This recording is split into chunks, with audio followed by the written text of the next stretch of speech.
Chapter 6. Discovery. Mr. and Mrs. Shelby, after their protracted discussion of the night before, did not readily sink to repose, and, in consequence, slept somewhat later than usual the ensuing morning. "I wonder what keeps Eliza," said Mrs. Shelby, after giving her bell repeated pulls, to no purpose. Mr. Shelby was standing before his dressing-glass, sharpening his razor, and just then the door opened, and a colored boy entered, with his shaving water. "Andy," said his mistress, "step to Eliza's door, and tell her I have rung for her 3 times. Poor thing," she added, to herself, with a sigh. Andy soon returned, with eyes very wide in astonishment. "Lor, Mrs. Lizzie's drawers is all open, and her things all lying every which way, and I believe she's just done cleared out." The truth flashed upon Mr. Shelby and his wife at the same moment. He exclaimed, "Then she suspected it, and she's off." "The Lord be thanked," said Mrs. Shelby. "I trust she is." "Wife, you talk like a fool. Really, it will be something pretty awkward for me if she is. Haley saw that I hesitated about selling this child, and he'll think I connived at it, to get him out of the way. It touches my honor." And Mr. Shelby left the room hastily. There was great running and ejaculating, and opening and shutting of doors, and appearance of faces in all shades of color in different places, for about a quarter of an hour. One person only, who might have shed some light on the matter, was entirely silent, and that was the head cook, Aunt Chloe. Silently, and with a heavy cloud settled down over her once joyous face, she proceeded making out her breakfast biscuits, as if she heard and saw nothing of the excitement around her. Very soon, about a dozen young imps were roosting, like so many crows, on the veranda railings, each one determined to be the first one to apprise the strange mossar of his ill luck. "He'll be rail mad, I'll be bound," said Andy. "Won't he swore?" said little black Jake. "Yes, for he does swore," said woolly-headed Mandy. "I hearn him yesterday at dinner. I hearn all about it then, 'cause I got into the closet where Mrs. keeps the great jugs, and I hearn every word." And Mandy, who had never in her life thought of the meaning of a word she had heard, more than a black cat, now took airs of superior wisdom and strutted about, forgetting to state that, though actually coiled up among the jugs at the time specified, she had been fast asleep all the time. When at last Haley appeared, booted and spurred, he was saluted with the bad tidings on every hand. The young imps on the veranda were not disappointed in their hope of hearing him swore, which he did with a fluency and fervency which delighted them all amazingly, as they ducked and dodged hither and thither, to be out of the reach of his riding whip, and, all whooping off together, they tumbled, in a pile of immeasurable giggle, on the withered turf under the veranda, where they kicked up their heels and shouted to their full satisfaction. "If I had the little devils," muttered Haley, between his teeth. "But you hunt he got, though," said Andy, with a triumphant flourish, and making a string of indescribable mouths at the unfortunate trader's back, when he was fairly beyond hearing. "I say now, Shelby, this year's a most extraordinary business," said Haley, as he abruptly entered the parlor. "It seems that gal is off, with her young un." "Mr. Haley, Mrs. Shelby is present," said Mr. Shelby.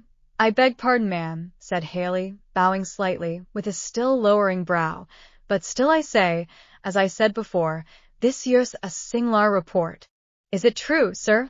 "Sir," said Mr. Shelby, "if you wish to communicate with me, you must observe something of the decorum of a gentleman. Andy, take Mr. Haley's hat and riding whip. Take a seat, sir." "Yes, sir." "I regret to say that the young woman, excited by overhearing, or having reported to her, something of this business, has taken her child in the night, and made off." "I did expect fair dealing in this matter, I confess," said Haley.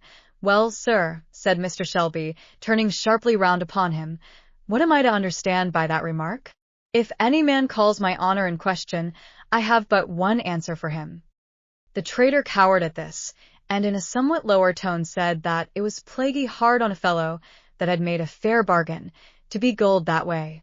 "Mr. Haley," said Mr. Shelby, "if I did not think you had some cause for disappointment, I should not have borne from you the rude and unceremonious style of your entrance into my parlor this morning. I say thus much, however, since appearances call for it, that I shall allow of no insinuations cast upon me, as if I were at all partner to any unfairness in this matter. Moreover, I shall feel bound to give you every assistance in the use of horses, servants, and in the recovery of your property. So, in short, Haley, said he, suddenly dropping from the tone of dignified coolness to his ordinary one of easy frankness, the best way for you is to keep good-natured and eat some breakfast, and we will then see what is to be done. Mrs. Shelby now rose, and said her engagements would prevent her being at the breakfast table that morning, and, deputing a very respectable mulatto woman to attend to the gentleman's coffee at the sideboard, she left the room. Old lady don't like your humble servant, over and above, said Haley, with an uneasy effort to be very familiar. I am not accustomed to hear my wife spoken of with such freedom, said Mr. Shelby dryly. Beg pardon, of course, only a joke, you know, said Haley, forcing a laugh. Some jokes are less agreeable than others, rejoined Shelby. Devilish free. Now I've signed those papers, cuss him, muttered Haley to himself. Quite grand, since yesterday. Never did fall of any prime minister at court occasion wider surges of sensation than the report of Tom's fate among his compeers on the place. It was the topic in every mouth, everywhere, and nothing was done in the house or in the field but to discuss its probable results. Eliza's flight, an unprecedented event on the place, was also a great accessory in stimulating the general excitement. Black Sam, as he was commonly called, from his being about 3 shades blacker than any other son of ebony on the place, was revolving the matter profoundly in all its phases and bearings, with a comprehensiveness of vision and a strict lookout to his own personal well-being that would have done credit to any white patriot in Washington. It's an ill wind dat blow now har. Ar. A fact, said Sam, sententiously, giving an additional hoist to his pantaloons, and adroitly substituting a long nail in place of a missing suspender button, with which effort of mechanical genius he seemed highly delighted. Yes, it's an ill wind blows now har, he repeated. Now, dar, Tom's down, wall. Course there's room for some nigger to be up, and why not dis nigger? Dat's day. Tom, a ridin' round a country, boots blacked, pass in his pocket. All grand as Cuffy, but who he? Now, why shouldn't Sam? That's what I want to know. Mossar wants you to cotch Bill and Jerry, said Andy, cutting short Sam's soliloquy. Hi, what's afoot now, young un? Why, you don't know, I suppose, that Lizzie's cut stick and cleared out with her young un? You teach your granny, said Sam, with infinite contempt. Knowed it a heap sight sooner than you did. This nigger ain't so green now. Well, anyhow, Mossar wants Bill and Jerry geared right up, and you and I as to go with Mossar Haley, to look arter her. Good now. Dat's de time o' day, said Sam. It's Sam dat's called for in dese times. He's de nigger. See if I don't cotch her, now. Mossar'll see what Sam can do. Ah. But, Sam, said Andy, you'd better think twice, for Mrs. don't want her cotched, and she'll be in your wool. Hi, said Sam, opening his eyes. How you know dat? Heard her say so, my own self, dis blessed mornin', when I bring in Mossar shaving water.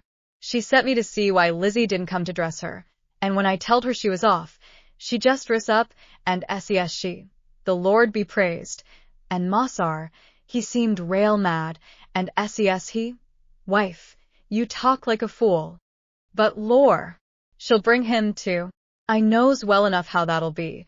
It's allers best to stand Mrs. side the fence. Now I tell yer. Black Sam, upon this, scratched his woolly pate, which, if it did not contain very profound wisdom, still contained a great deal of a particular species much in demand among politicians of all complexions and countries, and vulgarly denominated, knowing which side the bread is buttered.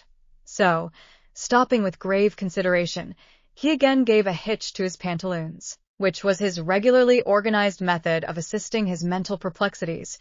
Der ain't no saying, never, 'bout no kind o' thing in dis your world, he said at last. Sam spoke like a philosopher, emphasizing this, as if he had had a large experience in different sorts of worlds, and therefore had come to his conclusions advisedly. Now, Sarnita said that Mrs. would have scoured the Varsal world after Lizzie, added Sam, thoughtfully. So she would, said Andy. But can't ye see through a ladder, ye black nigger? Mrs. don't want dis your Mossar Haley to get Lizzie's boy. Dat's to go. Hi, said Sam, with an indescribable intonation, known only to those who have heard it among the Negroes. And I'll tell you more and all, said Andy. I specs you'd better be making tracks for dem hosses, mighty sudden, too, for I hearn Mrs. queer and arter yer, so you've stood foolin' long enough. Sam, upon this, began to bestir himself in real earnest, and after a while appeared, bearing down gloriously towards the house, with Bill and Jerry in a full canter, and adroitly throwing himself off before they had any idea of stopping, he brought them up alongside of the horse-post like a tornado. Haley's horse, which was a skittish young colt, winced and bounced and pulled hard at his halter. Ho, ho, said Sam, skeery are ye? And his black visage lighted up with a curious, mischievous gleam. I'll fix ye now, said he. There was a large beech tree overshadowing the place, and the small, sharp, triangular beech nuts lay scattered thickly on the ground. With one of these in his fingers, Sam approached the colt, stroked and patted, and seemed apparently busy in soothing his agitation. On pretense of adjusting the saddle, he adroitly slipped under it the sharp little nut, in such a manner that the least weight brought upon the saddle would annoy the nervous sensibilities of the animal, without leaving any perceptible graze or wound. Dar, he said, rolling his eyes with an approving grin, me fix, em. At this moment, Mrs. Shelby appeared on the balcony, beckoning to him. Sam approached with as good a determination to pay court as did ever suitor after a vacant place at St. James or Washington. Why have you been loitering so, Sam? I sent Andy to tell you to hurry. Lord bless you, Mrs., said Sam. Horses won't be cotched all in a minute. They done cleared out way down to the south pasture, and the Lord knows war. Sam, how often must I tell you not to say, Lord bless you and the Lord knows, and such things? It's wicked. Oh, Lord bless my soul. I done forgot, Mrs. I won't say nothing of de sort no more. Why, Sam, you just have said it again. Did I? Oh, Lord. I mean, I didn't go fur to say it. You must be careful, Sam. Just let me get my breath, Mrs., and I'll start fair. I'll be very careful. Well, Sam, you are to go with Mr. Haley, to show him the road and help him. Be careful of the horses, Sam. You know Jerry was a little lame last week. Don't ride them too fast. Mrs. Shelby spoke the last words with a low voice and strong emphasis. Let this child alone for dat, said Sam, rolling up his eyes with a volume of meaning. Lord knows. Hi. Didn't say dat, said he, suddenly catching his breath, with a ludicrous flourish of apprehension, which made his mistress laugh, spite of herself. Yes, Mrs., I'll look out for de hosses. Now, Andy, said Sam, returning to his stand under the beech trees, you see I wouldn't be all surprised if dat ar gentleman's critter should give a fling, by and by, when he comes to be a-gettin' up. You know, Andy, critters will do such things, and therewith Sam poked Andy in the side, in a highly suggestive manner. Hi, said Andy, with an air of instant appreciation. Yes, you see, Andy, Mrs. wants to make time. Dat ar's clarda der most ornary observer. I jis make a little for her. Now, you see, get all dese your hosses loose, capera and permiscus round dis your lot, and down to de wood-dar, and I spec Mossar won't be off in a hurry. Andy grinned. You see, said Sam. You see, Andy, if any such thing should happen as that Mossar Haley's horse should begin to act contrary and cut up, you and I just let's go of our end to help him, and we'll help him. Oh, yes. And Sam and Andy laid their heads back on their shoulders and broke into a low, immoderate laugh, snapping their fingers and flourishing their heels with exquisite delight. This instant, Haley appeared on the veranda. Somewhat mollified by certain cups of very good coffee, he came out smiling and talking, in tolerably restored humor. Sam and Andy, clawing for certain fragmentary palm leaves, which they were in the habit of considering as hats, flew to the horse-posts, to be ready to help Mossar. Sam's palm leaf had been ingeniously disentangled from all pretensions to braid, as respects its brim, and the slivers starting apart, and standing upright, gave it a blazing air of freedom and defiance, quite equal to that of any Fiji chief, while the whole brim of Andy's being departed bodily, he rapped the crown on his head with a dexterous thump, and looked about well pleased, as if to say, "Who says I haven't got a hat?" "Well, boys," said Haley, "look alive now. We must lose no time." "Not a bit of him, Mossar," said Sam, putting Haley's rein in his hand, and holding his stirrup, while Andy was untying the other 2 horses. The instant Haley touched the saddle, the meddlesome creature bounded from the earth with a sudden spring, that threw his master sprawling, some feet off, on the soft, dry turf. Sam, with frantic ejaculations, made a dive at the reins, but only succeeded in brushing the blazing palm leaf aforenamed into the horse's eyes, which by no means tended to allay the confusion of his nerves. So, with great vehemence, he overturned Sam, and, giving 2 or 3 contemptuous snorts, flourished his heels vigorously in the air, and was soon prancing away towards the lower end of the lawn, followed by Bill and Jerry, whom Andy had not failed to let loose, according to contract, speeding them off with various direful ejaculations. And now ensued a miscellaneous scene of confusion. Sam and Andy ran and shouted, dogs barked here and there, and Mike, Mose, Mandy, Fanny, and all the smaller specimens on the place, both male and female, raced, clapped hands, hooped, and shouted, with outrageous officiousness and untiring zeal. Haley's horse, which was a white one, and very fleet and spirited, appeared to enter into the spirit of the scene with great gusto, and having for his coursing ground a lawn of nearly half a mile in extent, gently sloping down on every side into indefinite woodland, he appeared to take infinite delight in seeing how near he could allow his pursuers to approach him, and then, when within a hand's breadth, whisk off with a start and a snort, like a mischievous beast as he was, and career far down into some alley of the woodlot. Nothing was further from Sam's mind than to have any one of the troop taken until such season as should seem to him most befitting, and the exertions that he made were certainly most heroic.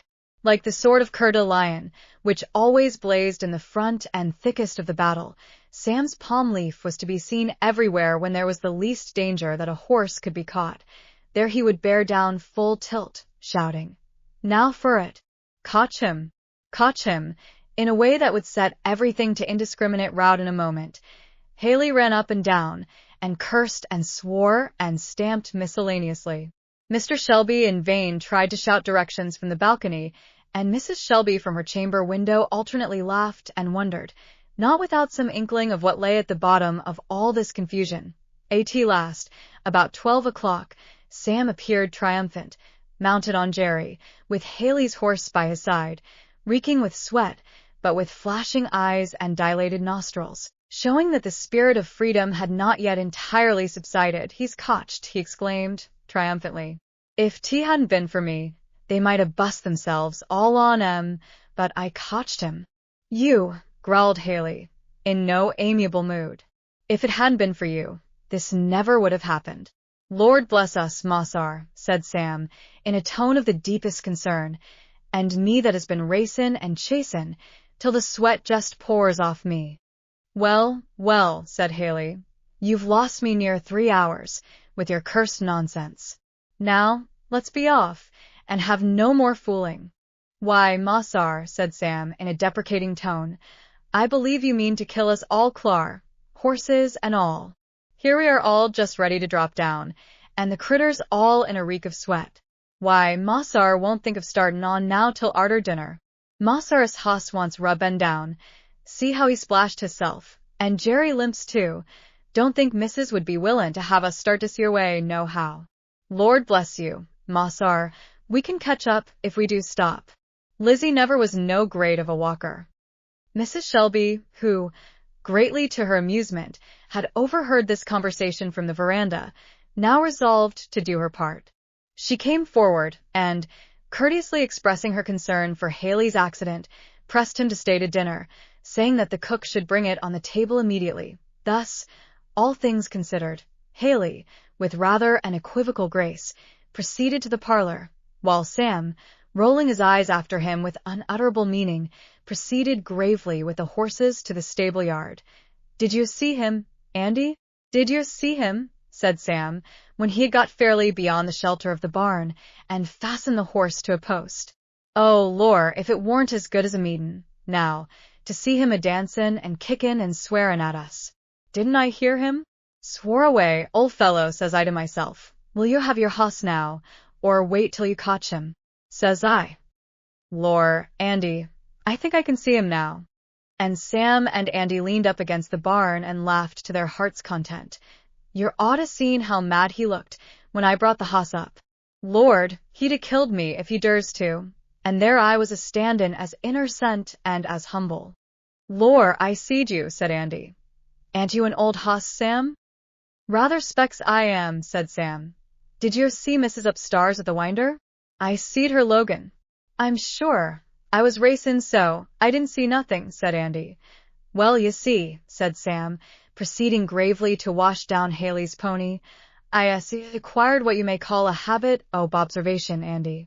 It's a very portant habit, Andy, and I commend yer to be cultivatin' it, now you're young.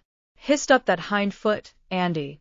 Yer see, Andy, it's bobservation makes all de difference in niggers. Didn't I see which way the wind blew dis mornin'? Didn't I see what Mrs. wanted, though she never let on? Dat thar's observation, Andy. I specs it's what you may call a faculty. Faculties is different in different peoples, but cultivation of 'em goes a great way. I guess if I hadn't helped your bobservation dis mornin', you wouldn't have seen your way so smart," said Andy. "Andy," said Sam, "you's a promisin' child. Der ain't no manner o' doubt. I thinks lots of yer, Andy, and I don't feel no ways ashamed to take idees from you. We enter overlook nobody, Andy, 'cause the smartest on us gets tripped up sometimes. And so, Andy, let's go up to the house now. I'll be bound Missis'll give us an uncommon good bite dis yer time."